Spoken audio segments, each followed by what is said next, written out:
Hi students, welcome to Garud Engineering Classes. I'm Professor Garud. I will take seventh lecture of this network. So in last six lectures we had seen basic fundamental things of network, and in last six lecture we had seen the dependent sources, how dependent sources will work. Just I want to brush up this thing. So whenever we consider dependent sources, what we have to do first? First we have to assume whatever the unknown parameter in terms of known parameter. Suppose if it is a KVL, then we assume I1, I2, I3. So whatever unknown parameter Ix, Iy something given, that we have to express in terms of I1, I2. And what then next? Method number two, or rule number two, is what we have to solve like ordinary method, like in BEE. So in this particular part we don't have to see something different part in this. Only dependent sources we have to express first, and then we have to start. Now I will I will continue that part, that is KVL. So you know rules of KVL. Whenever there is a KVL, first we have to see whether there is a current source or what. If there is a current source, we have to express that current source in terms of I1, I2, or whatever the assumed parameters.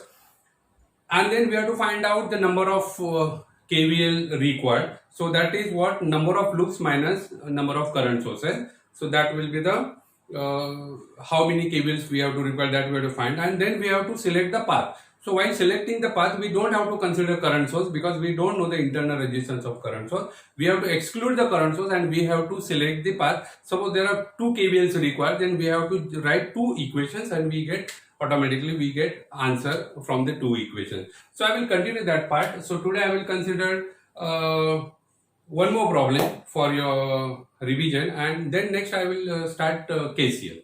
So in the KVL, I will consider one problem. So if I see three loop problem, okay.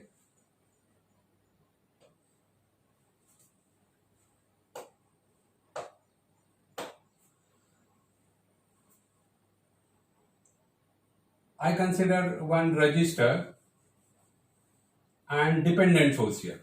So as I told you, whenever we consider dependent source, there must be somewhere independent source in the circuit. Okay. So here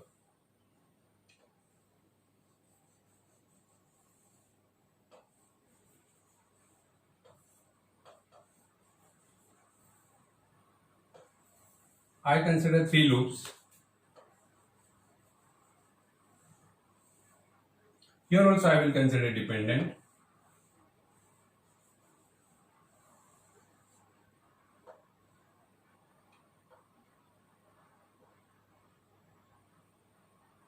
Here I consider current source, okay.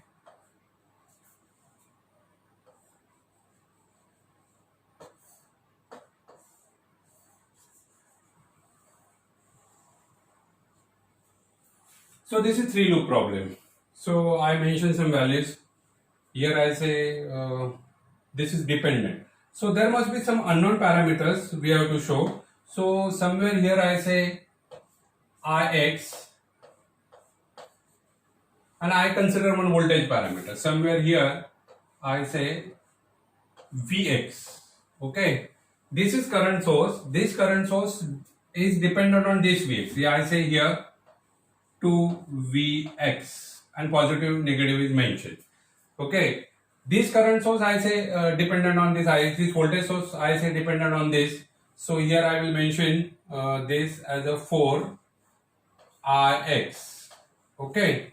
Now some values I give: 2, 3, 4, 10 volt, 5, 6, 7, 8 and 9. Here I consider around 20 volt. Now thing is what? This is the problem. There are two dependent sources. Here voltage source and here current source. Okay. And this dependent source Vx is mentioned somewhere here. Whatever the voltage drop across this current source depends on this. Whatever the voltage drop we get, we have to multiply by 2, that will be the current. Okay. Here whatever the current flowing, that we will multiply by 4, that will be the voltage here. Okay, so unknown parameter is what Ix and this. So now we have to write the known parameters now. So we consider according to the KVL rule, what we do, we assume currents, how many loops? 3 loops. So we assume currents here. We say this current is I1, okay. Here we consider this current is I2, okay, and this current we say I3. This current is I2, okay. Then this is the part. Now we have to write the KVL here. Again we have to write KVL here. We have to write KVL here. But pay attention. Rule number 1 for the KVL. Whenever there is a current source, first express that current source in terms of this. And we consider dependent sources. That time I told you to add one more rule. Whenever there is a dependent, you add the dependent sources. You express the dependent sources. So what we will be doing, we will be just solving this. So just I will tell you. First thing, rule number 1, whenever we solve the dependent sources, the rule number 1 is what? Whenever there are unknown parameters, express in terms of known parameters. So known parameters what? I1 or I2, or expressed in terms of assumed parameters. Okay. So here what we can say, Ix is unknown. But what is Ix according to assumption? According to my assumption, same like I2. Okay. Next, Vx. We have to express Vx in terms of what? I1, I2 or I3, because this is KVL. Okay. So we have to express in current. So this unknown parameter Vx, I will express in terms of I3. What is that? Vx and I3. So Vx is equal to 9 into I3. See, 9 ohm is there. V is equal to I into R. So 9 into I3 will be the Vx. Okay. So that we have to express first. Then what we have to do? We have to now this is rule number 1 for the dependent source. Now whenever we solve the problem of KVL, what is the rule number? First rule of KVL. Whenever there is a current source, express that current source. What is this? This current source is flowing up.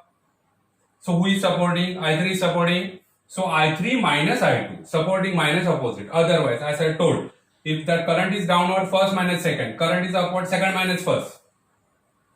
So 2Vx is what? 2Vx equal to I3 minus I2. Okay. Now how many KVLs we require? There are loops 1, 2, 3 loops there. But how many KVLs required?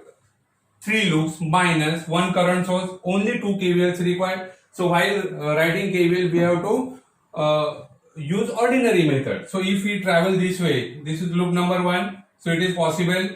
Is it possible here? Traveling here? This is not possible. Why? Because there is a current source. So can I consider this loop? No, there is a current source. So I have to exclude this, and we have to like this. This is like a super mesh. This is like a super mesh. Okay. Then we will solve this. So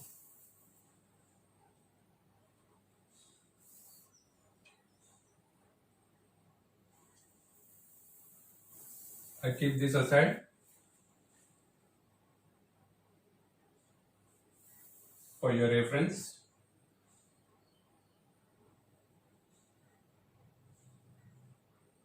Okay. Now we will write equations. Now what we have to do here? First we have to write equation number 1. Okay. So equation 1 will be, we will be writing for this. But first thing we have to express according to the dependent sources. First we have to express unknown parameters. What is that? Rx. Here we have to express in terms of I1, I2, I3. What is that? It is matching with I2. Okay. Then second, we have to express Vx. What is that? Vx equal to, what is Vx equal to? Vx equal to 9 into I3. Okay. These are the things. So what I do? Just this is first thing I want to do. So I will just keep here. Then according to KVL rule, if there is a current source, express that current source. What is that? This current source, that is 2Vx. Okay. 2Vx equal to what? 2Vx equal to, this is up, this is going up. So I3 minus I2. See how I3 is flowing? I3 is flowing like in upward direction. So supporting minus opposite. So what is that? I3 minus I2 will be 2Vx. So I can say I3 minus I2. So can we express the value of Vx? No problem. We can express value of Vx. So what is Vx? 9I3. So I write here.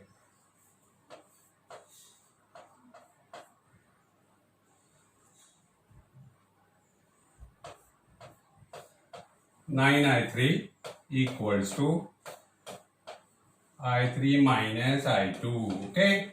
So I can make this like 18I3 equal to I3 minus I2. So we can normalize it if you want. So here will be 17I3. So I write here I2. I take I2 this side. That is plus I2. This is plus 17I3. Okay. Equals to 0. This itself behaves like equation 1. This itself behaves like equation 1. So here what we do? We can keep this aside.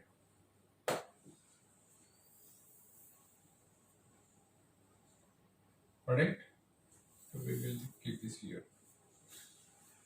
Now, see, everything is done. Now what? We have to apply ordinary equation. As I told you about this, whenever the problem is given and that problem is of dependent, okay, then whatever the unknown parameters of dependent, you express unknown parameters in terms of I1, I2 if that problem is a KVL. So I should say express unknown parameters in terms of assumed currents or assumption, okay, or known parameters. So this is the thing, okay. Ix is mentioned.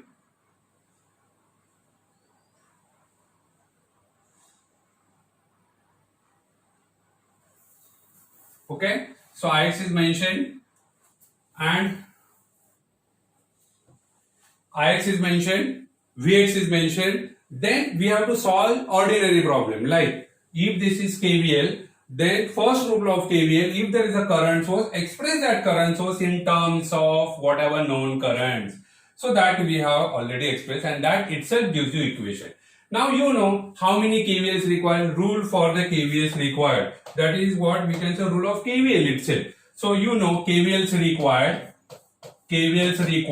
or equations required, that number of loops, how many? 1, 2, 3 loops, okay, minus what? Minus number of current sources. How many current sources? 1. So that is equal to 2 KVLs required. Now while writing 2 KVLs, what we have to do? While writing 2 KVLs, we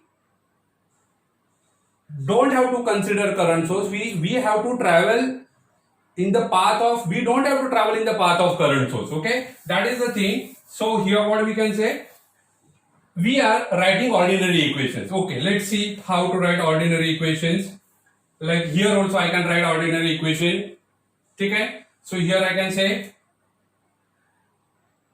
I can consider path 1, I can consider this as a path 1, loop 1, okay. Second, I cannot consider this because there is a current source. Even I cannot consider here because this is current source, okay. So what I will do, I will consider this as a path and this as a path, okay. So 2 equations we require, as just we seen that 2 equations we require. So from here if I write, so what is this? Here if I write, this is, you treat like a voltage source, simple voltage source, negative positive, rise in potential. What is that? Plus 4Rx, this is what we can say equation 1, because actually we require 2 equations. Drops are always minus, I write minus 2I1, okay, minus 3I1, minus 4 I1 minus I2. You know how to write KVL. Minus 10. Positive to negative. Minus. Minus 5. What?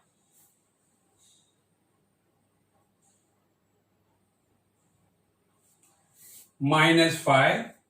What? I1 minus I2.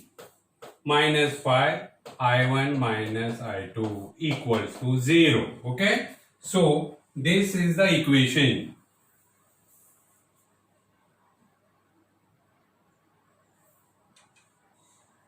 This is the equation. Okay? Now,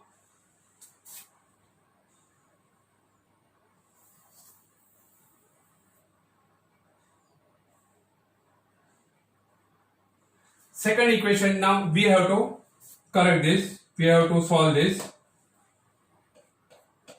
After that, we have to substitute value of Ix. What is value of Ix? Ix is I2. So I write here 4I2, okay, minus 2I1, 3I1, 5I1, minus 4I1, minus plus 4I2, minus 10, minus 5I1, plus 5I2 equal to 0. So how many I1? 5I1 minus 9 and minus 19 I1. So minus 19 I1. Okay. 5, 5, 10. Sorry, 5, 5, 10 and 4. Minus 14.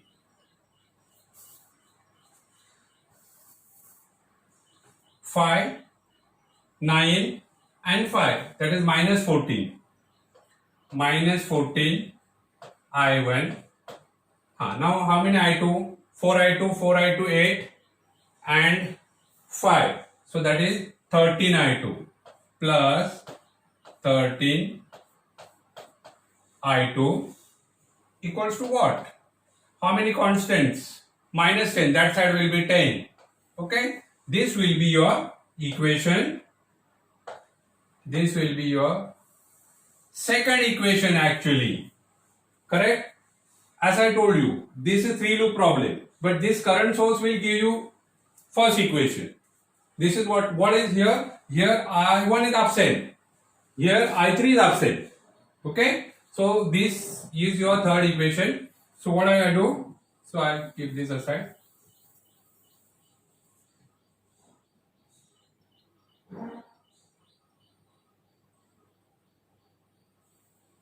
I maintain this. Okay. Now I will write one more equation. Only one equation is required now. Here I can consider this as a super mesh. Okay. For super mesh we will be writing one equation for the super mesh. So if I start from here, I can say minus 5 I2 minus I1 plus 10 minus 4 I2 minus I1 minus 6 I2. Don't consider Ix, okay? Minus 7 I3 minus 20 minus, don't consider Vx, minus 9 I3 equals to 0. That will be the third equation. So again I start here from this minus 5. This is new equation. Okay, minus 5 I2 minus I1 because this is sharing branch. Okay, plus 10 minus 4 what? I2 minus I1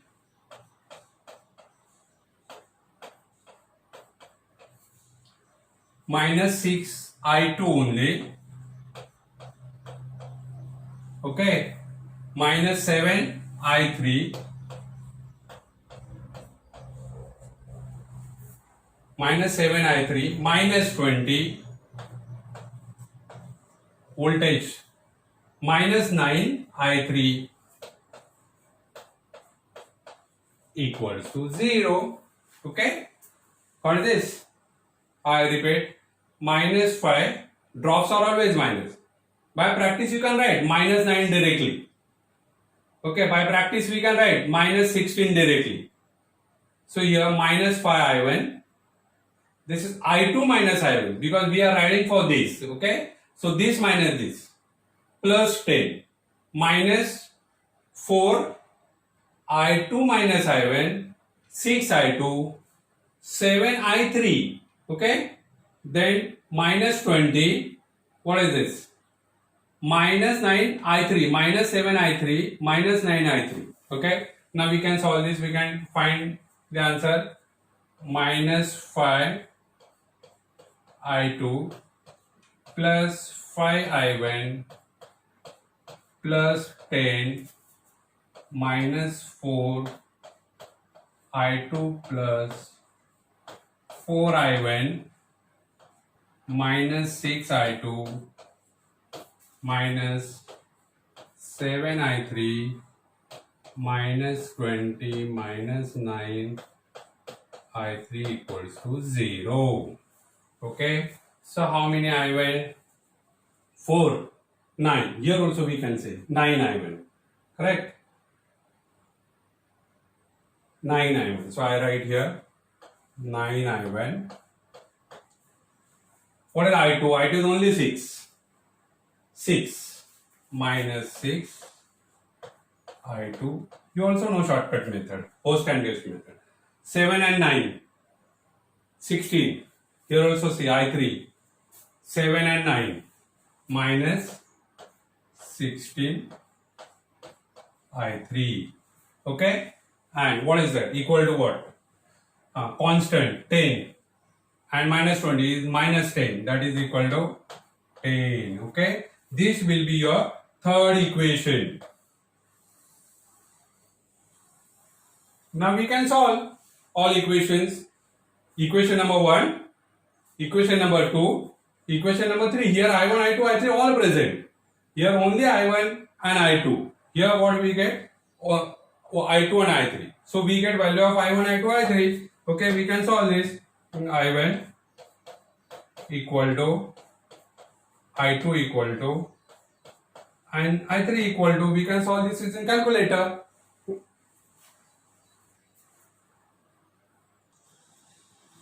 Okay, if we solve this on calculator, what we get? I1 equals to, we get 3.9108 amperes. Okay, I2 equals to, we get 4.980 amperes, and I3 equals to, we got minus 2.293 amperes. Okay, so this is actually, we get answer. So this is what we can say, we get answer. So this is very simple. Suppose, and then we have to find what is R. Suppose they want what is Vx. Suppose they want what is Vx. Okay, then Vx is what? 9 into I3. Suppose you know I3. Okay, and 9 into I3 is Vx. Suppose ask. Then we can write if you want. Correct? So finally what we have to see? We have to see what is R. Suppose they want Vx. So Vx is equal to 9 into I3. Here we can say, but I3 value is minus. So we get 9 into whatever this, minus 2.293. So whatever answer we get, 9 into 2.293. Correct? So that will be around 20 volt, 0.637. Okay? So this is your final answer, suppose it is asked. Okay, so simple it is. Problem is very simple, not complicated. Actually we have to follow the rules. It's like a BW only, but in dependent sources what we have to do, first thing we have to do, that is whenever there is a dependent source, express that unknown parameter in terms of known parameter. This thing, and Vx is also unknown, so we can express this. So this is the thing we have to do. Remaining all part is similar to the B double E. Okay.